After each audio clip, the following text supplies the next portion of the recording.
Goedenavond, welkom. Goedenavond, Robin, Golden Flakes, aangegaan. Hey, Jeffrey. Je hebt spullen bij je, zet maar neer. Die en die.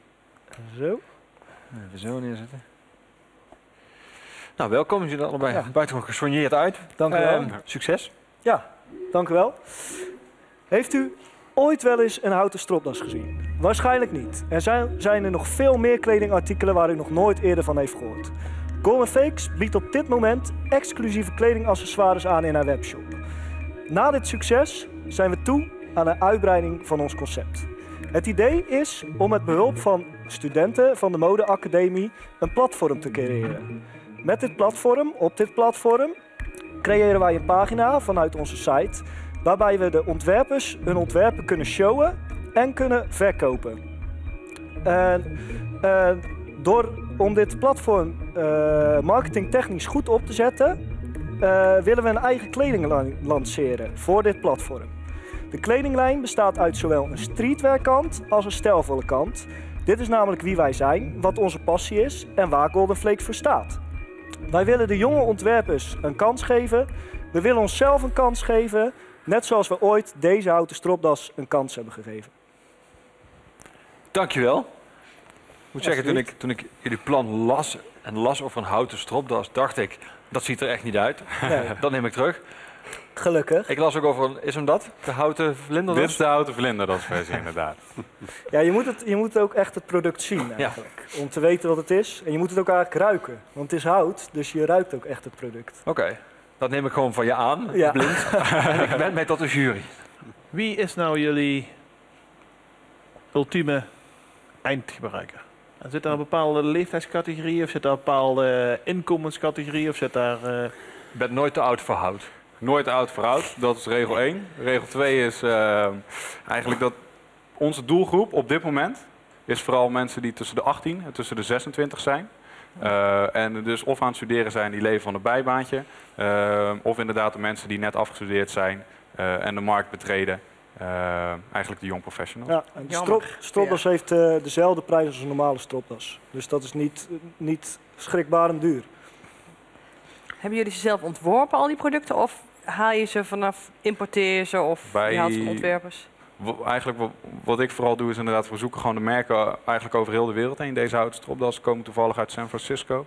En op dit moment willen we gewoon graag verder met talentvolle ontwerpers die op dit moment in Nederland actief zijn. Waarom wil je dan een eigen kledinglijn gaan ontwerpen? Want dit kan je kennelijk heel goed. Ja. En dit doen jullie ook goed. Daar wil je ook mee door. Waarom dan die eigen kledinglijn? Nou, we willen eigenlijk een stap verder gaan om inderdaad op de modeacademie op dit moment lopen heel veel studenten rond die later voor zichzelf willen gaan beginnen. Er is alleen één probleem.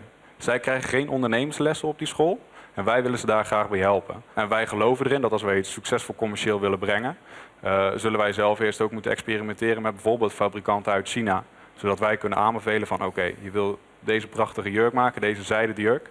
En deze fabrikant in China, die is daar heel goed in. Maar de risico's van inkopen all over the world en verkopen via internet zijn aanzienlijk anders dan laten produceren in China, voorraad aanhouden, alle risico's van dien.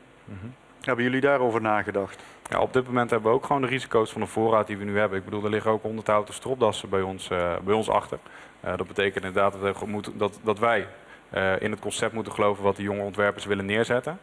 En daarna zijn we inderdaad bereid om daar stappen mee te nemen. Nog een vraag van jullie. Waar is het geld voor nodig? Het geld is inderdaad voor nodig om, zoals het aangaf, om te experimenteren met onze eigen lijn op dit moment.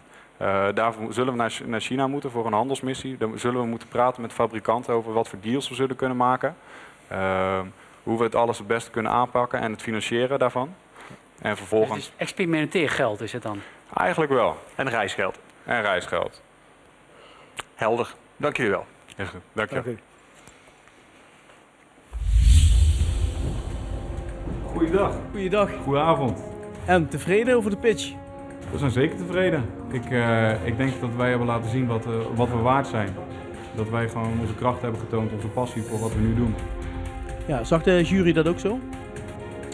Ik hoop het wel. Ik denk dat we bij de eerste vraag dachten van, nee, volgens mij zie ik het nog niet helemaal. Maar goed, we hebben ons best gedaan en hopelijk hebben we ze overtuigd. Ja, jullie hebben nog 100 houten stropdassen liggen. Wanneer zijn die allemaal verkocht? Zeker. Na deze uitzending hoop ik dat we ze binnen een week kwijt zijn. schoenmaker blijft bij je leest, hè? Ja, Zouden ze ik ook, moeten doen. ik ook, ja. Als ze nou leuk die kleine gadgets blijven importeren, doen ze hartstikke leuk. Dat, maar ja, daar hebben ze het geld ook niet voor nodig. Nee, de stap maken om anderen daarbij te faciliteren komt nog ongeloofwaardig over. Precies. Ja, Dat vind ik ook.